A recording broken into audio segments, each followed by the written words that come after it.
Hey everyone, it's Deja from CrochetEverAfter.com, and our newest free pattern workshop is going to be this hooded scarf. So all you're going to need is some worsted weight yarn, a 5mm USA H hook, scissors and a yarn needle, and we're going to get started. You can get the link for the actual pattern right below, and it will give you the yardage that you're going to need for the pattern. This is an easily customizable pattern, and we'll talk about that while we make it, but let's get started. Alright, to begin our scarf, what we need to do is create our slip knot, and our pattern is telling us to chain 167 chains. I am using a Red Heart Super Saver yarn, so if you like, it's the same as what's pictured in the pattern, but if you like this color, this is Cherry Red, color 0319, so I'm going to make a little red riding hood scarf instead of a little blue riding hood scarf this time. If you need to substitute, make sure you're looking for worsted and number 4 on your yarn label, and buy enough yardage to match what the pattern calls for. So just find the yardage on your yarn label and make sure that you have enough to cover what the pattern calls for. You might have to buy a couple skeins of a different type yarn if it doesn't have enough. Alright, so I'm going to chain 167 foundation chains, and if you've seen me chain before, you'll know that I always push my hook so that my loops rest on my shaft, and that gives me even, consistent stitches. You'll see that they're all the same size as I go. I don't have very loopy, wobbly stitches. I don't pull out my loops and make really wide foundation chains. If you know how to foundation double crochet, this is a great project for it. I have a tutorial available on how to foundation double crochet. So instead of having to foundation chain 167 chains, you can simply do 165 foundation double crochets, and you'll be meeting us on row 2 instructions. So check out that tutorial if you are not a fan of foundation crocheting or foundation chain crocheting, and the technique is quite simple, and once you learn it, you'll usually use it for just every project you can. But I'm just going ahead and doing the foundation chain for those of you who do not know that technique.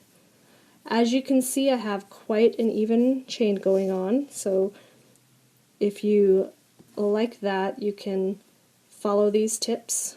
If you like a loopy chain or a very loose chain, you know, some people like to pull out their loops. That's perfectly fine, whatever works for you.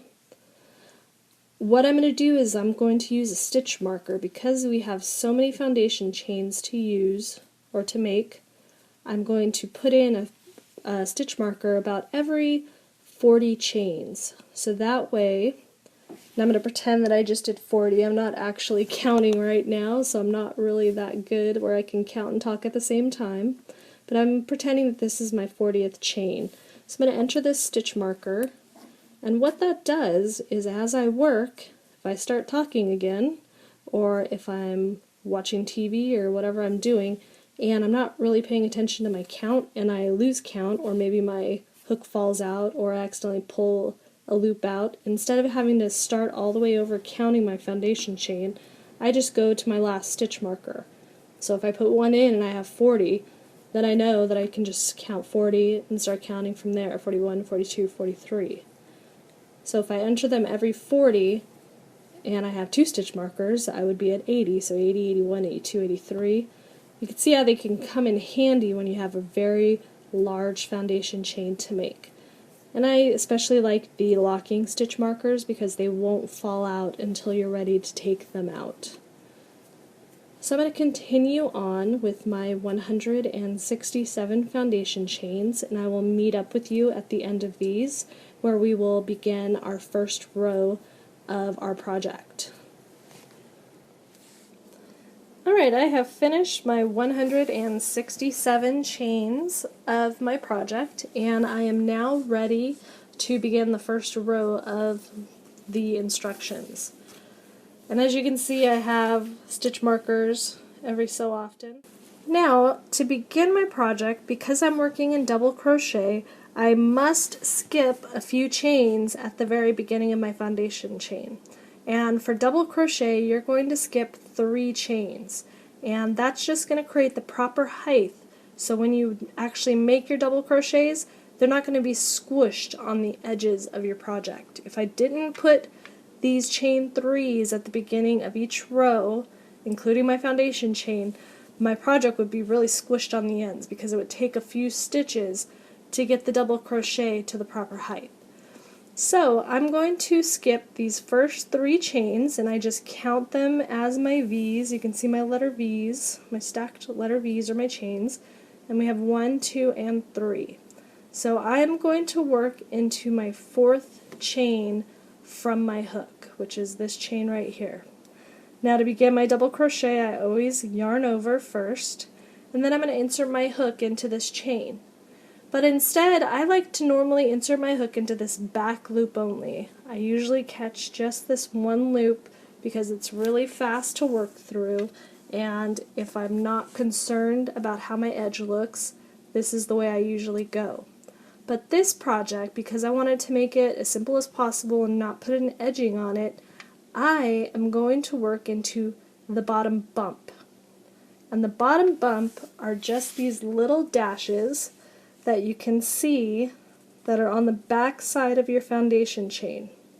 So the front of your chain has the letter V, and the back side has these little dashes. That's your bottom bump. When you work into these bottom bumps, what you get is a nice edge along the bottom of your work. It's going to give you these V's along the edge. If you're working a foundation double crochet, this is what you'll also have. So if you know how to do that technique and you've done it, you'll have that same exact edge as if you worked into this bottom bump. Now you don't have to work into the bottom bump. You can go ahead and do it however you like, but this is what I'm recommending for this project if you're not going to add an edge at the end. And I'll show you also how to add that edge just in case you want to maybe do a contrasting color edge or something. So I'm going to insert my hook into the 4th chain from my hook in the bottom bump. So I have 1, 2, 3, and here's number 4. I turn my work and I go right through that bottom bump. So I'm going to insert my hook in there, and then I'm going to yarn over and pull up a loop. And as you can see, when I pull up the loop, I keep the loop on my shaft. I keep all of my loops the same size. I don't lift because that's going to give me a taller stitch, but also more inconsistent stitches. I'm going to show you how after this first row, all of my stitches are the same height without any blocking. So I pull up my loop and put it on my shaft, the same size as my shaft. I yarn over, and then to do my double crochet, I always work off in groups of 2. So I pull off my first 2 loops, and I have 2 loops left, so I yarn over again, and I pull through the second 2. So now I have 2 double crochets. Because we count our chain 3 as a double crochet, that's going to count as my very first one. So again, I'm going to yarn over, and I'm going to find my bottom bump. It should be nice and easy to see now because your foundation chain has turned, and now your bottom bump is on top. And I'm going to do a couple more double crochets so you can see how the bottom edging looks. So I yarn over and pull up that loop, push my hook so that all of my loops are on my shaft, and you'll see when I work off, I work diagonal. See how my hook is at a 45-degree angle, and that's going to keep my loops the same size as my shaft. So I pull through the first 2, push to my shaft, yarn over, and pull through again. Let's do it again. I yarn over and go through that bottom bump. It takes a little bit extra work to go through that bottom bump, but the results are really nice once you get through with this row.